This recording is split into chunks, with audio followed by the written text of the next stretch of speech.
اللہ تعالی علیہ وسلم، یہ مبارک کلمات جو آپ کی زبان سے ادا ہو رہے تھے، یہ کوئی معمولی نہیں ہے، ذرا خیال کیا کریں، ان پر جنت ملے گی۔ مرتے وقت زبان سے یہ جاری نہ ہوئے تو جنت کا کبھی خیال نہ کرنا۔ یہ کلمات کافر کو مسلمان بناتے ہیں، اور میں نے دیکھا ہے کہ بڑی لاپرواہی سے لوگ بیٹھے ہیں اور ذکر کر رہے ہیں۔ یہ کوئی معمولی چیز نہیں ہے، اس لا الہ الا اللہ نے ابو بکر صدیق بنایا ہے۔ یہ غفلت کے پردے اتارو، ذوق پیدا کرو اپنے اندر۔ ذوق تصور سے پیدا ہوتا ہے یا صحبت سے؟ صحبت تو ہے نہیں، کم از کم تصور تو کر لیا جائے نا۔ اللہ اکبر، اللہ اکبر۔ یہ دل جو ہے نا، دل یہ بت خانہ ہے، بیوی کا بت، بچوں کا بت، کاروبار کا بت، عزت وقار کا بت، اقتدار کا بت، نہ جانے کتنے بت ہم نے سجائے ہوئے ہیں۔ یہ کلمہ طیبہ ہے جو اس بت خانے کو گراتا ہے۔ یہ معمولی کلمہ نہیں ہے، ہمیں چونکہ مفت ملا ہے نا۔ بلال سے پوچھو کیسے کلمہ تو نے حاصل کیا ہے۔ اس کلمے قدر بلال جانتے ہیں، ہمیں تو مفت میں ملا ہے، مفت کی چیز کی قدر نہیں آتی۔ درود پاک پڑھیں، میں اپنا بیان شروع کرتا ہوں۔ الصلاۃ والسلام علیک یا رسول اللہ۔ ذوق سے پڑھیں، محبت سے پڑھیں۔ الصلاۃ والسلام علیک یا رسول اللہ وعلی آلک وصحبہ یا حبیب اللہ۔ الصلاۃ والسلام علیک یا رحمۃ للعالمین وعلی آلک وصحبہ یا شفیع المذنبین۔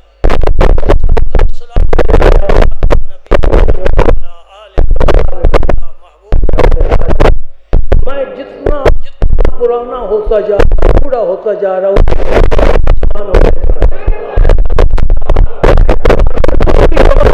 چھوڑوں گا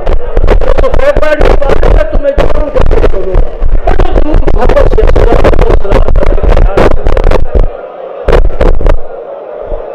بیوی کہے کھڑا رہے تو کھڑا رہے گا، بیٹا کہے مجھے اٹھا لے گا۔ جب اللہ کے ذکر کی بات آتی ہے تو سستی پیدا ہو جاتی ہے۔ محبت سے پڑھو، السلام علیکم رسول اللہ علیہ وصحبہ۔ میری کوشش ہے، میری دعا بھی ہے، مولا کریم ہم پر کرم فرما، ہمارے یہ چشم جاری فرما دے۔ چشم جب تک جاری نہ ہو میری محنت ٹھکانے نہیں لگ رہی۔ کوشش تو کر رہا ہوں، کتنے سال ہو گئے، اللہ پاک کے سپرد ہے، ریزلٹ نتیجہ اللہ کے سپرد۔ بس ہمارا کام ہے ہاتھ پھیلانا، دامن پھیلانا، بھیک مانگنا۔ کس ذات سے؟ جو سب کو دیتا ہے، شاہوں کو بھی دیتا ہے، گدھا کو بھی دیتا ہے۔ سارے نبی مانگ رہے ہیں، یسألہ من فی السماوات والارض۔ کوئی زمین میں ہے، کوئی آسمان میں ہے، سب اللہ کے حضور ہاتھ اٹھا رہے ہیں۔ مانگنا ہو تو رب سے مانگا کرو، جس کے پاس کمی نہیں۔ اللہ اکبر، اللہ اکبر، الحمدللہ وکفا وسلام علی عبادہ الذین اصطفیٰ۔ اما بعد فاعوذ باللہ من الشیطان الرجیم، بسم اللہ الرحمن الرحیم۔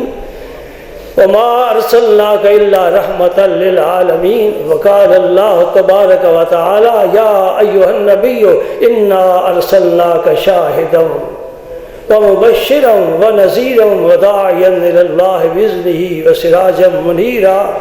وقال اللہ تبارک و تعالی قد تقلب وجهك في السماء فلنولينك قبلة ترضاها فول وجهك شطر المسجد الحرام۔ صدق اللہ مولانا العلی العظیم وبلغنا رسولہ النبی الکریم ونحن على ذلك لمن الشاہدین والحمد للہ رب العالمین۔ وقت تھوڑا رہ گیا ہے، حدیثیں سنو، چند حدیثیں۔ میں نبی کے رخ پاک کا ذکر کر رہا ہوں، رسول پاک کے چہرے انور کا ذکر کر رہا ہوں۔ سبحان اللہ۔ ایک پہلے اور حدیث سن لو پھر میں اپنی گفتگو شروع کروں گا۔ علی المرتضیٰ نبی پاک کے دست راز انت اخی فی الدنیا والآخرہ، علی دنیا میں بھی تو میرا بھائی ہے، آخرت میں بھی تو میرا بھائی ہے۔ ان کے متعلق میرے رسول پاک نے فرمایا النظر الی وجہ علی عبادہ، علی کے چہرے کو دیکھنا بھی عبادت ہے۔ سبحان اللہ، علی کے چہرے کو اور عبادت ہم تو یہ سمجھتے کہ وضو کیا، نماز پڑھی، جہاز پر بیٹھ گئے، حج عمرہ کر کے آ گئے، صدقہ و خیرات زکوٰۃ یہ عبادت ہے، تلاوت قرآن عبادت ہے۔ ایک نئی عبادت آ گئی، النظر الی وجہ علی عبادہ، جو میرے علی کو دیکھے گا اس کا دیکھنا بھی عبادت الہی میں شمار ہوگا۔ والدین کو دیکھنا بھی، کعبے کو دیکھنا بھی، قرآن کو دیکھنا بھی، اور علی کے چہرے کو دیکھنا بھی عبادت۔ سبحان اللہ، علی کا چہرہ جتنا بھی شان والا ہو نبی کے چہرے کے مقابلے میں تو نہیں نہ آ سکتا۔ ہم نبی کے چہرے پاک کی ذکر کرنا۔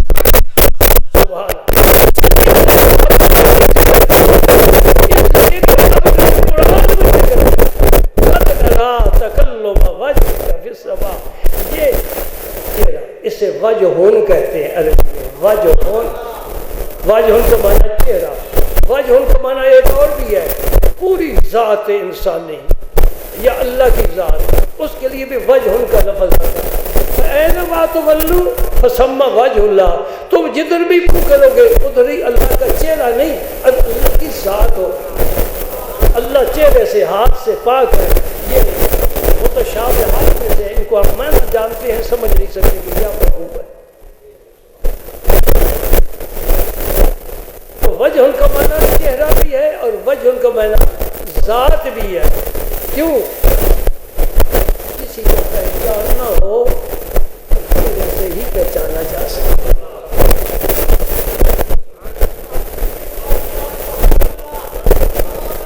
یہ تصویر جو ہے نا شناختی کارڈ پر لگی ہوئی، یہ ہمارے ہاتھ کی نہیں، سینے کی نہیں، قدموں کی نہیں، پشت کی نہیں، چہرے کی ہے، اس لیے کہ بندے کی پہچان بھی چہرے سے ہوتی ہے۔ اگر کہیں بہت سے زخمی کچھ شہید پڑے ہوں، ان کی لاشیں پڑے ہوں، تو کیسے پہچانے؟ چہرے سے۔ اس لیے وجہ ان کا معنی ذات، وجہ ان کا معنی چہرہ۔ رب نے کیسے ذکر فرمایا؟ پہلے تو رب کی بات سنو نا۔ رب کریم تو بڑا بے نیاز ہے، مسائل بیان کر، نماز روزے حج زکوٰۃ کے، حلال حرام کے، نکاح طلاق کے مسائل بیان کر۔ جہاں قرآن پاک میں یہ سارے مسائل بیان ہیں، وہاں اللہ نے اپنے نبی کی شان بھی بیان فرمائی۔ میں نے 2-3 جگہ تبرکن یہ پڑھ لی، یہ نبی کی شان ہے نا۔ لقد جاءکم رسول من انفسکم عزیز علیہ ما عنتم حریص علیکم بالمؤمنین رؤوف الرحیم۔ یہ پوری عید پڑھ جاؤ، کوئی شریعت کا مسئلہ ہے اس میں؟ کوئی نماز کا، روزے کا، حج کا، زکوٰۃ کا، کیا؟ رب اپنے نبی کی شان بیان کر رہا ہے، تو ہم بھی نبی کی شان بیان کرنا چاہتے ہیں۔ کس سے؟ قرآن سے۔ کس سے؟ حدیث سے۔ قرآن رب نے بھیجا اور حدیثیں اللہ کے نبی نے صحابہ کے ذریعے ہم کو، ان کا احسان، ان کا کرم، یہ کئی دفعہ واقعہ بیان ہو چکا ہے، میں اس لیے اختصار سے آگے گزر جاؤں گا۔ رسول کریم چاہتے ہیں صلی اللہ علیہ وسلم بیت المقدس کی بجائے بنائے خلیل کا بجائے میرا قبلہ، میری امت کا قبلہ بن جائے۔ یہ مدینہ پاک کی بات ہے، 16-17 ماہ بیت المقدس کی طرف رخ مبارک فرما کر نماز، اب یہ خیال آیا نماز کی حالت میں سرکار نے یوں ادھر سے آتا ہے نا،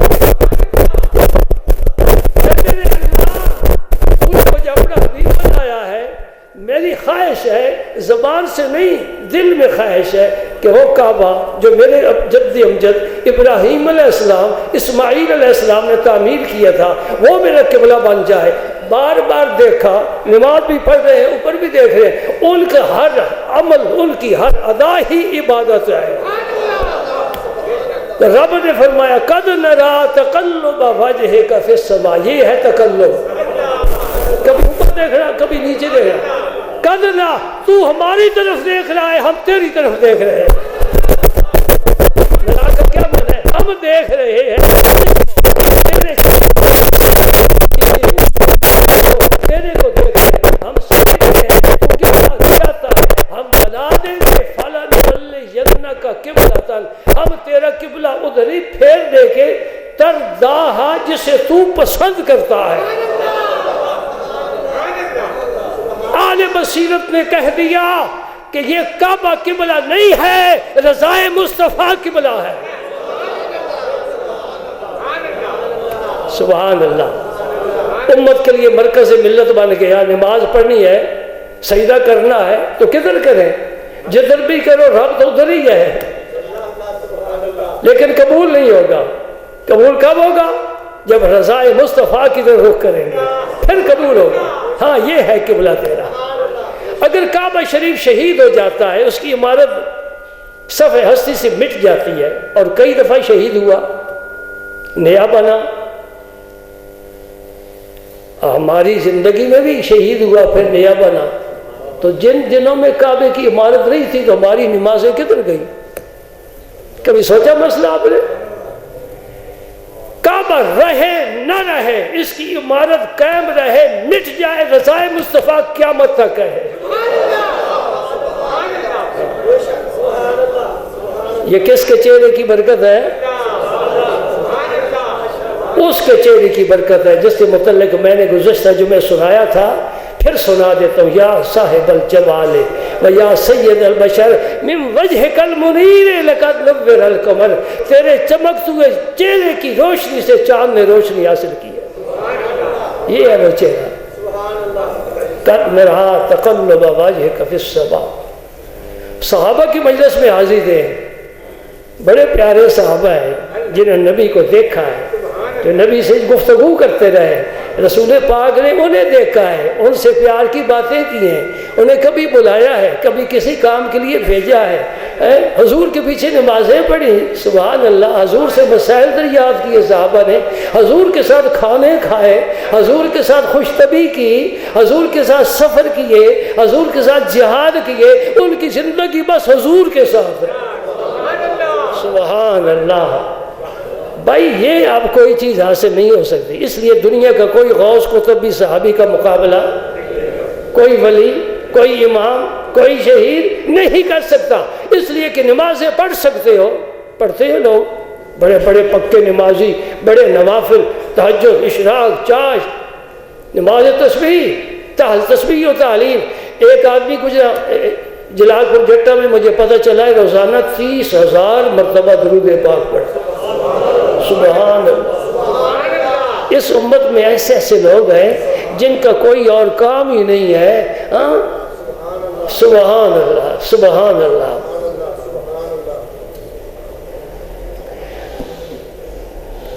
میں دکان پر گیا، سیلمین نوجوان بچہ تھا، بڑا باذوق تھا، مجھ سے پوچھا یہ آپ کا نام کیا ہے؟ گجرات کی بات نہیں، گجرات سے دور باہر کی بات، کہتا جی آپ کا نام کیا ہے؟ میں نے کہا بیٹا سارے اچھے نام ہیں ان کے، اپنا کوئی نام نہیں۔ سارے اچھے نام ہیں ان کے، اپنا کوئی نام نہیں، ان کی یاد ہے کام ہمارا، دوسرا کوئی کام نہیں۔ سبحان سبحان، پرانی بات یاد آ گئی۔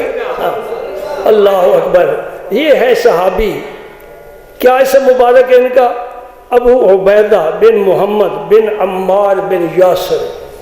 حضرت عمار بن یاسر جنہوں نے مکے میں ظلم و ستم سہے، نبی پاک نے فرمایا آئے آل یاسر صبر کرو، اللہ پاک تمہارے لیے بڑے درجے اور بڑی شانیں رکھی ہیں۔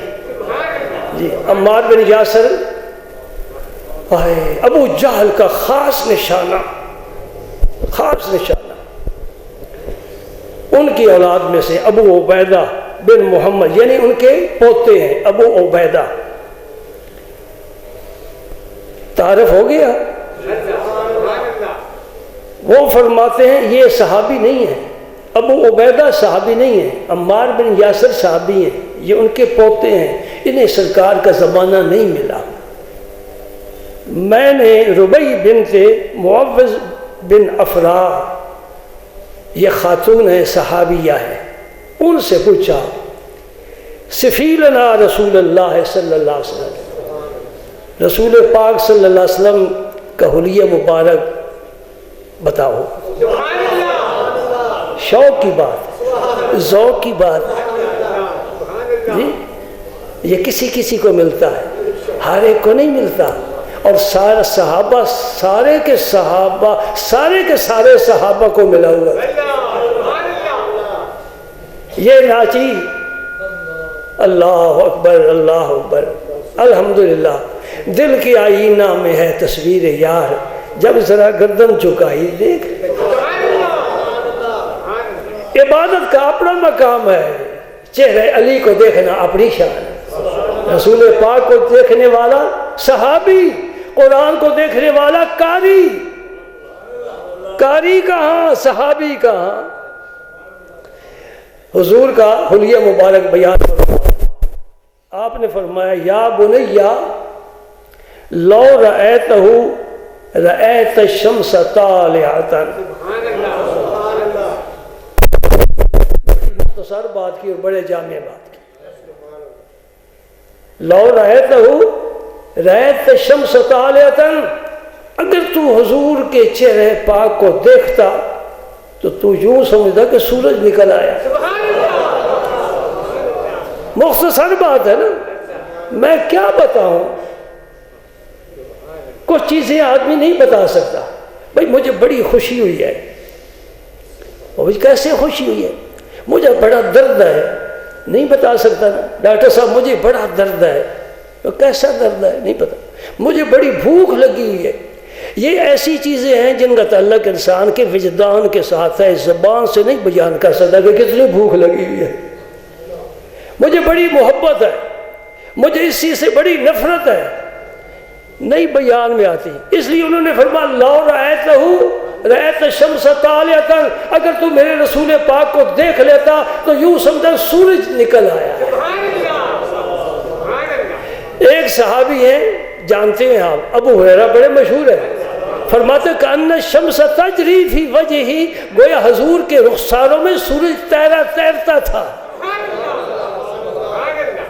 حضور کے چہرے کا ذکر صحابہ کر رہے ہیں نا، ہم بھی ذکر کر رہے ہیں۔ یہی ہمارا دین ہے، یہی ہمارا اسلام ہے۔ رسول پاک کا تصور کرو، ان سے محبت پیدا ہوگی، ان کے واقعات پڑھو، ان کی سیرت کا مطالعہ کرو، ان کے شیدائیوں کو دیکھو، ان کے دوستوں کے پاس آنا جانا بناؤ، تمہارے اندر ذوق پیدا ہوگا۔ ذوق یہ کسی سٹور سے، کسی شاپنگ سینٹر سے نہیں مل سکتا، اللہ والوں کی دکان سے ملتا ہے۔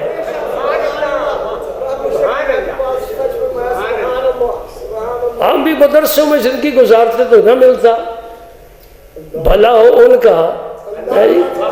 ہاں، میں صبح ایک بچے سے کہہ رہا تھا، میں کل سیال شریف گیا، میرے سامنے ایک ٹرک آگے، 2 ٹرک اکٹھے، نہ وہ آگے نکل رہا ہے یا نہ یہ اس کو کراس کر رہا ہے، ہم اس کے پیچھے پیچھے، ایسا ہو جاتا ہے نا۔ اس ٹرک کے پیچھے ایک جملہ پنجابی کا لکھا ہوا تھا، مجھے بڑا پسند ہے، میں کہ یہ قدرت کے قلم نے لکھا ہے میرے اس راستے میں میری رہنمائی کرنے کے لیے۔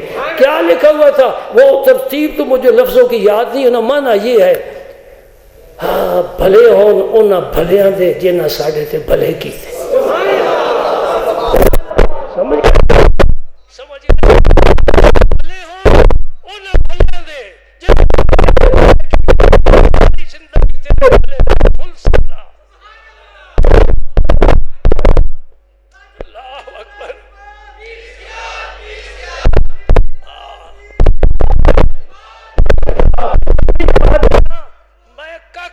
گلیاں رڑدا لڑدا تو نے مینو ہیرا بنا کے ممبر تے بٹھا دیتا، اے لجپال میں تینوں کس طرح بھول سکدا۔ اللہ اکبر اللہ اکبر۔ ایک صحابی ہیں برا بن عازب رضی اللہ تعالیٰ عنہ، حضور کا حلیہ یہ بیان کرتے ہیں۔ دو صحابیوں نے حضور کا بہت زیادہ حلیہ بیان کیا ہے۔ ایک تو حضرت علی المرتضیٰ رضی اللہ تعالیٰ عنہ نے، ان کی حدیث بھی کافی طویل ہے، سرکار کے سراپا کو دیکھ کر نا ایک ایک جگہ کی نشاندہی کرتے ہیں، پھر اس کی تعریف کرتے ہیں کہ حضور کا سینہ مبارک کیسا تھا۔ اللہ اکبر اللہ اکبر، قربان جائیے قربان جائیے۔ اور دوسرے صحابی ہیں جنہیں حضرت امام حسن پاک رضی اللہ تعالیٰ عنہ اپنا ماموں فرماتے ہیں، ہند بن ابی حالہ۔ یہ دونوں روایتیں شمائل ترمذی میں موجود ہیں، اور الحمدللہ میرے پاس اس شمائل ترمذی کی بہت سی شرح بھی موجود ہیں، اور میں بڑی محبت سے اس کتاب کا اور زیادہ مطالعہ کرتا ہوں، بہت زیادہ، جس میں حضور کا ذکر ہے۔ نماز روزے حج زکوٰۃ کا نہیں ہے، اس کے لیے الگ باب ہے، الگ کتابیں ہیں۔ ترمذی نے وہ بھی حق ادا کرنے کی کوشش کی ہے۔ یہ شمائل ترمذیہ، خصائل نبوی، حضور کے خصائل اللہ اکبر۔ یہ برا بن عازب ہے، ان کے بڑے پیارے الفاظ ہیں، سن لو۔ فرماتے کان رسول اللہ صلی اللہ علیہ وسلم احسن الناس وجہا واحسنہم خلقا۔ دو چیزیں ہیں، ایک نظر آتی ہے وہ ظاہر ہے، ایک نظر نہیں آتی وہ باطن ہے۔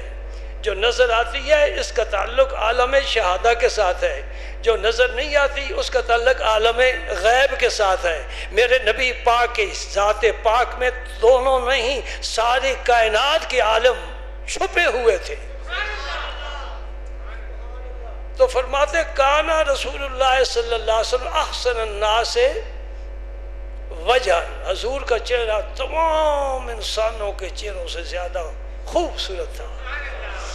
اس کو کیا کہتے ہیں؟ خلق ہے، جو نظر آتا ہے اس کو خلق کہتے ہیں، جو نظر سیرت خلق، باطن خلق۔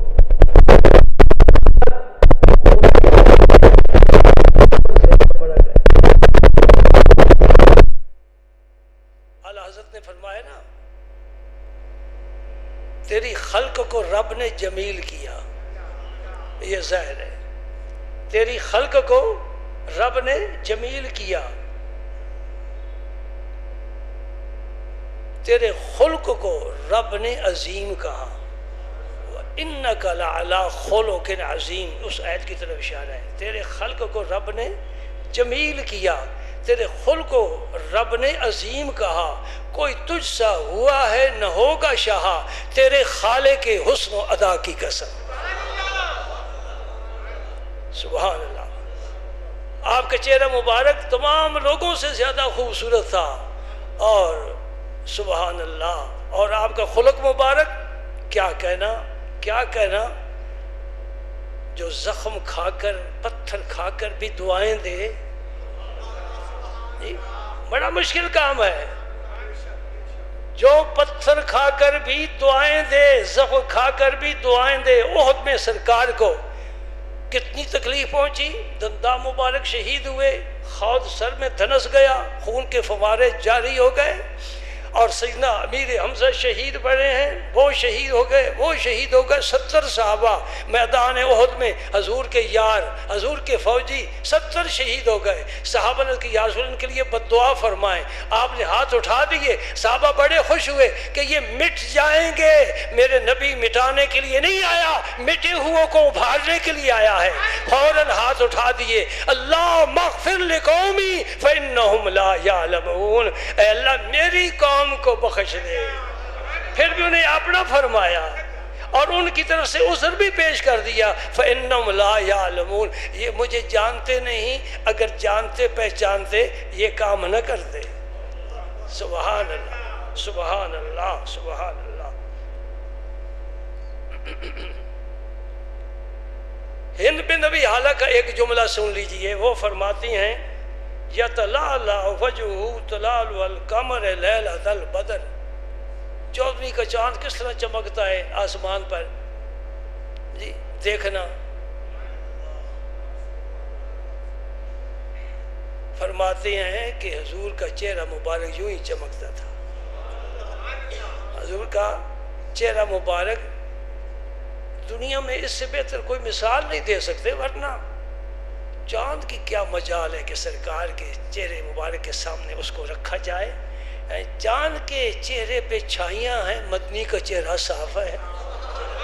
چاند کو کبھی رات کو دیکھو نا، اس کے بھی چہرے میں داغ داغ تمہیں نظر آئیں گے جی، لیکن رسول کریم صلی اللہ علیہ وسلم کے چہرہ مبارک، اللہ اکبر اللہ اکبر، اگر تاریک کمرے میں آ جائے تو وہ کمرہ روشن ہو جائے. ہاں، مولانا اشرف علی صاحب تھانوی نے اپنی کتاب نشر الطیب فی ذکر النبی الحبیب میں یہ حدیث لکھی ہے. میں خاص طور پر ان کا حوالہ اس لیے دے رہا ہوں کہ جو ان کی بات کو اہمیت دیتے ہیں تو اس حدیث پاک کو بھی یقیناً چلو ان کے حوالے سے ہی اہمیت دے لو. توجہ ہے آپ کی؟ بات کروں. مولانا اشرف علی صاحب تھانوی یہ حدیث لکھ رہے ہیں اپنی کتاب میں کہ نبی پاک صلی اللہ علیہ وسلم جب مسکراتے تھے آپ کے دنداں مبارک کی چمک دیواروں پر پڑتی تھی.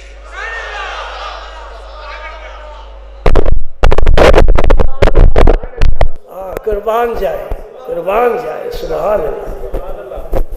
ہاں، میں دوستوں ایک بات کہہ کے پھر آپ سے ابھی اجازت لیتا ہوں. میرے پاس ابھی بہت مواد ہے، شاید ایک جمعہ اور بھی سرکار کے چہرے پاک کی تعریف میں گزر جائے.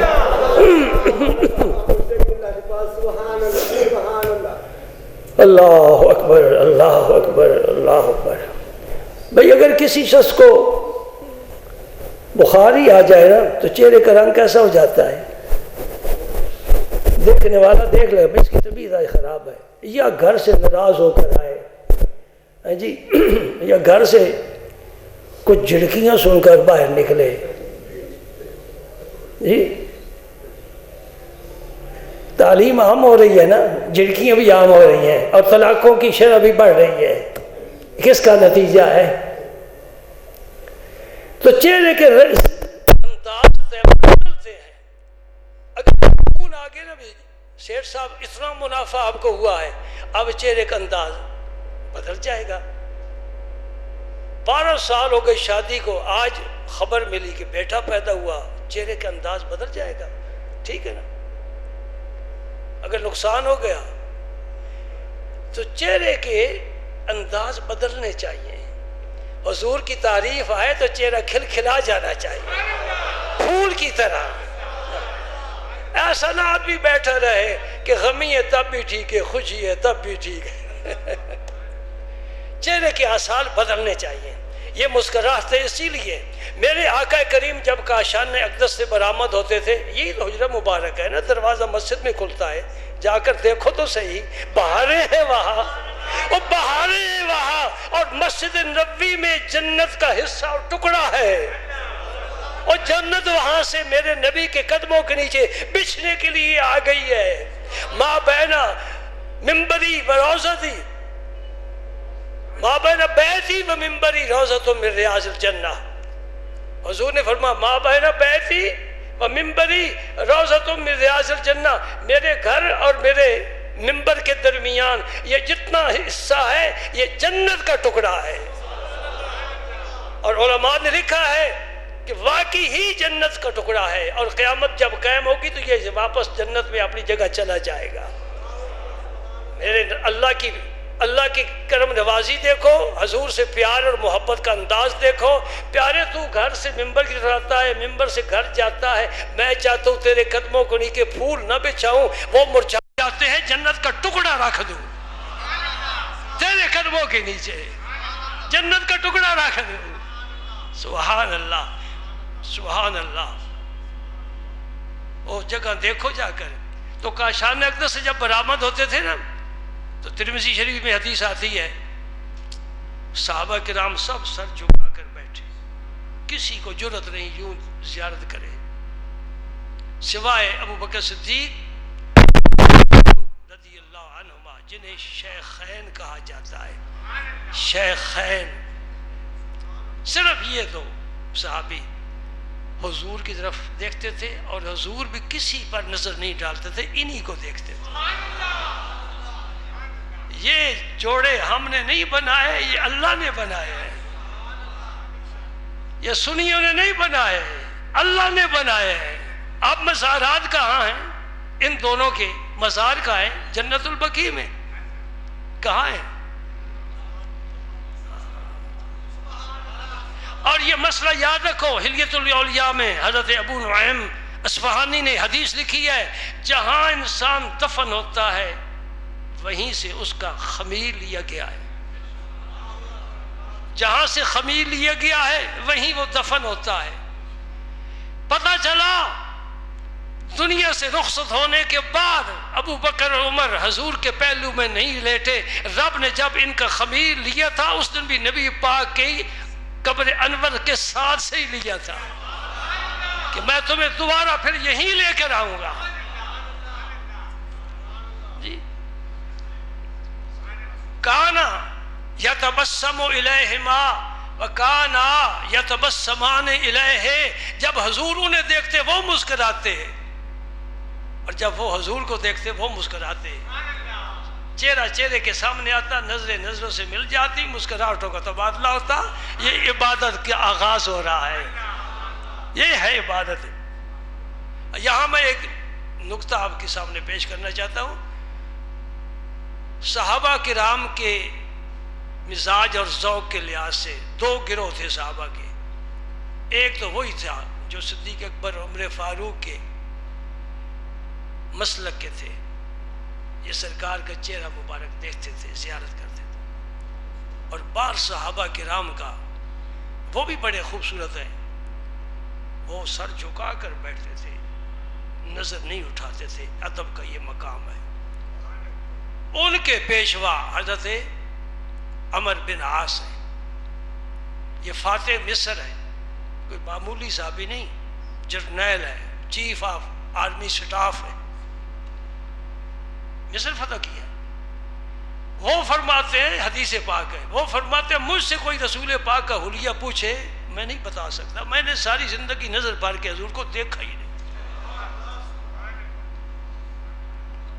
ہاں کوئی ڈوب کر غوطہ لگا کر فیض پاتا ہے کہ اوپر آ کر فیض پاتا ہے، یہ اللہ کی شانیں ہیں، ہم کیا سمجھیں۔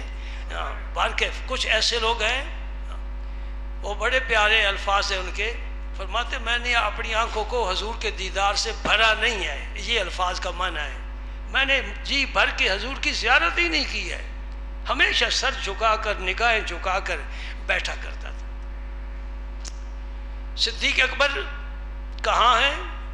جہاں حضور ہے۔ عمر فاروق کہاں ہے؟ جہاں حضور ہے۔ ان کے بارے میں ایک بات، جب حضرت ابوبکر صدیق کا وصال ہوا، آپ کی وصیت کے مطابق آپ کا جنازہ مبارک سرکار کے روضہ انور کے سامنے رکھا گیا، دروازے کے سامنے رکھا گیا۔ یہ امام فخر الدین رازی نے تفسیر کبیر میں لکھا ہے۔ اور عرض کی گئی یا رسول اللہ آپ کا خادم، آپ کا غلام، آپ کا یار غار حاضر ہے، اجازت ہو تو اندر آ جائے، نہ ہو تو جنت البقیع میں۔ اندر سے آواز آئی کہ دوست کو دوست سے ملا دو، دروازہ کھل جاتا ہے۔ یہ ہے ابوبکر صدیق کی جگہ جو اللہ کے نبی نے خود بنائی ہے، بلایا ہے، یہ میرا دوست ہے، زندگی بھر میرے ساتھ رہا، لے آؤ اسے۔ جب حضرت ابوبکر صدیق کو دفن کیا جا رہا تھا تو علی المرتضیٰ موجود تھے نا، وہی علی تھا جو شیر خدا ہے، وہی علی تھا جو فاتح خیبر ہے، وہی علی تھا جس خیبر کے دروازے کو 40 عرب کے جوان نہیں اٹھا سکے، اس مرد حق نے ایک ہاتھ سے اٹھایا تھا۔ یہ پورے لشکر کو خاطر میں نہیں لاتا، آج کیوں چپ ہو گیا ہے؟ تقیہ کر لیا ہے؟ ہاں آئین جوان مرتا حق گوئی و بے باکی، اللہ کے شیروں کو آتی نہیں روح بائی۔ حق تھا نا، علی صاحب تھے، حق تھا، وہاں دفن کیا۔ اور جب حضرت سیدنا عمر فاروق کو زخم آئے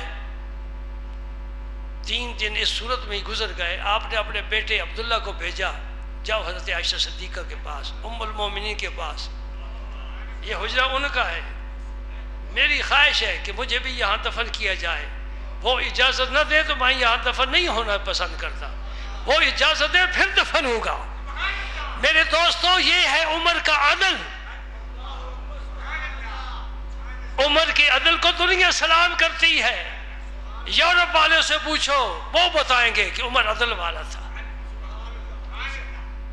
ورنہ کیا مجال ہے کسی کی؟ حکومت ان کی ہے. جب ام المومنین کی خدمت میں آپ کے صاحبزادے گئے تو عائشہ صدیقہ رو رہی تھی، آنسو پوچھ رہی تھی، بڑا غم تھا. کون دنیا سے جا رہا ہے جس جیسا پھر قیامت تک کوئی نہیں آئے گا؟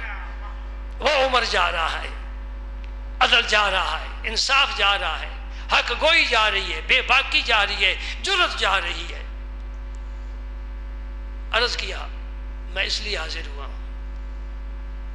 ام المومنین آنسو پوچھتے ہوئے اپنی طبیعت کو کنٹرول میں لاتے ہوئے فرمایا، یہ جگہ میں نے اپنے لیے پسند کی تھی، ادھر سرکار ہوں گے، ادھر میرے ابا جی ہوں گے، ساتھ میری قبر بنے گی، لیکن آج میں عمر کو اپنی ذات پر ترجیح دیتی ہوں.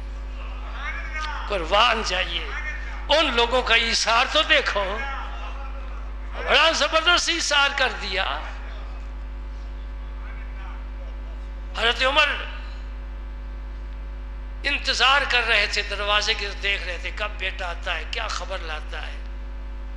ابا حضور مبارک ام المومنین نے اجازت دے دی ہے.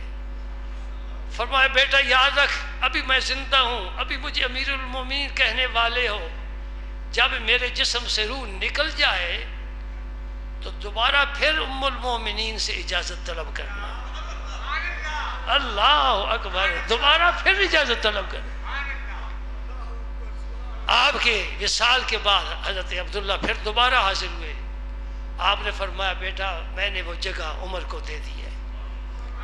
اب سرکار کے پہلو میں، ابو بکر صدیق کے پہلو میں، روضہ مصطفیٰ کے نیچے حجرہ عائشہ صدیقہ میں عمر کی تدفین ہو رہی ہے. علی المرتضیٰ موجود تھے، امام حسن تھے، امام حسین تھے، بچے نہیں تھے، جوان تھے. کسی نے نہیں کہا کہ یہاں ہم نہیں دفن ہونے دیں گے.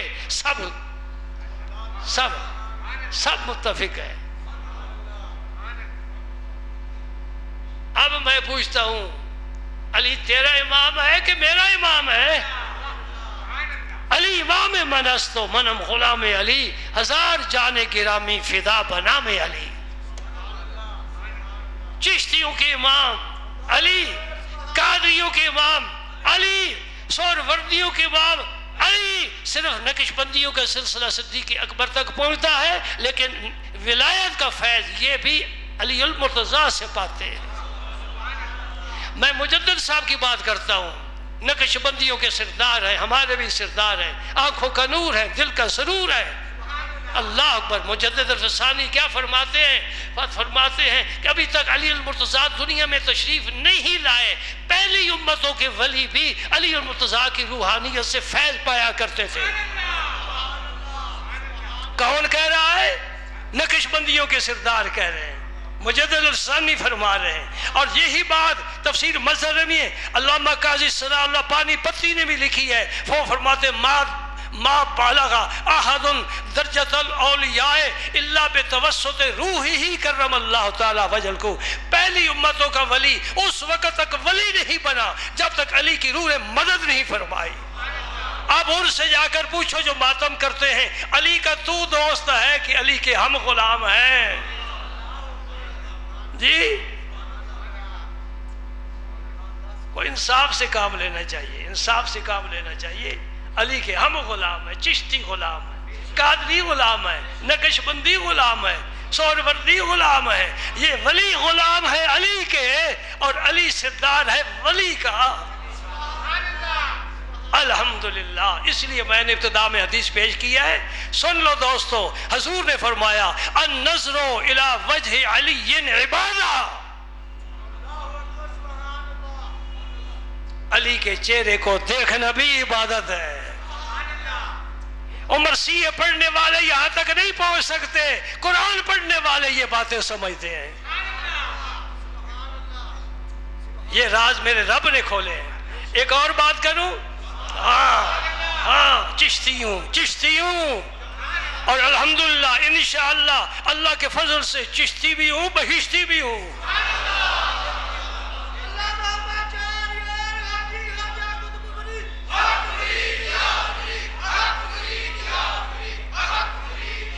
اللہ کے دین کی بات کرنے والا ساری زندگی جس نے وقف کی ہے، جس نے اپنی اولاد کو بھی اسے راستے پر لگایا ہے، جس نے قرآن کے بیان، حدیث کے بیان لوگوں تک پہنچائے ہیں، ممبر پر رب نے بٹھایا ہے، اپنے نبی کا مصلی دیا ہے، ممبر پر بیٹھنے والے کو رب دوزخ بھیجے گا تو جنت میں کس کو بھیجے گا؟ کچھ تو بتاؤ۔ ہم اس کی رحمت پر بھروسہ، اپنا کوئی عمل نہیں۔ مولا کریم تو سن رہا ہے، کوئی عمل نہیں جس پر بھروسہ ہے، بھروسہ ہے تو تیرے نبی کی شفاعت پر، تیری رحمت پر، بس۔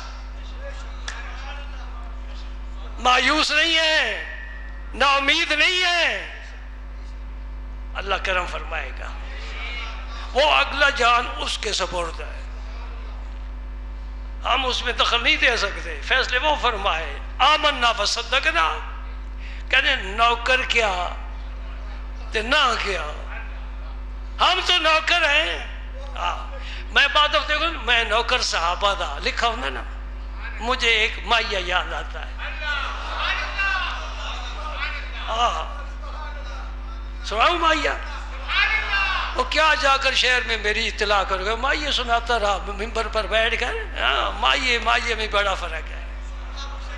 تمہیں دو مائیے سناتا ہوں، ایک پنجابی کا، ایک اردو کا۔ پہلے میرے رب کی شان سنو، یہ اردو کا مائیہ ہے۔ راوی کا کنارہ ہے، راوی کا کنارہ ہے، ہر موج کے ہونٹوں پر افسانہ تمہارا ہے۔ وَإِن مِّن شَيْءٍ إِلَّا يُسَبِّحُ بِحَمْدِهِ وَلَٰكِن لَّا تَفْقَهُونَ تَسْبِيحَهُمْ کی یہ تفسیر ہے۔ ساری کائنات کے ہونٹوں پر میرے رب کا ترانہ افسانہ ہے، اسی کا ذکر ہے، اسی کی یاد ہے۔ راوی کا کنارہ ہے، ہر موج کے ہونٹوں پر افسانہ تمہارا۔ نوکر کی بات بھی سن لو، میں بھی نوکری دے رہا ہوں۔ نوکری کی قسمیں ہیں نا، یہ بھی نوکری ہے۔ میں نے اللہ کے گھر میں جھاڑو بھی پھیرے ہیں، وہ بھی نوکری کی ہے، مسجدیں بھی صاف کی ہیں، یہ اس کا فضل ہے، اس کا کرم ہے۔ اللہ اکبر۔ وہ کیا کہتا ہے؟ تار سرنگیاں دی، تار سرنگیاں دی۔ ہم بجانا تو پسند نہیں کرتے، نہ سننا پسند کرتے ہیں، لیکن چلتی ہے سرنگی، اس کی تار ہوتی ہے۔ تار سرنگیاں دی، نالے نوکر تیری، نالے تیرے نال دے سنگیاں دی۔ ہم تو غلامی کا دعویٰ لے کر نکلے ہیں، عشق کی بات نہیں کرتے کہ ہم عاشق ہیں، نہیں۔ عاشق جو تھے وہ کچھ اور لوگ تھے، عشق میں کچھ لٹانا پڑتا ہے۔ ہم کمانے والے ہیں، پانے والے ہیں، لٹانے والے نہیں۔ جو لٹا نہیں سکتا وہ عشق کی دنیا میں قدم رکھنے کے قابل ہی نہیں ہے۔ جو سارا اثاثہ لٹا نہ دے وہ عاشق نہیں ہے۔ اللہم صلی وسلم علی رسولک الکریم۔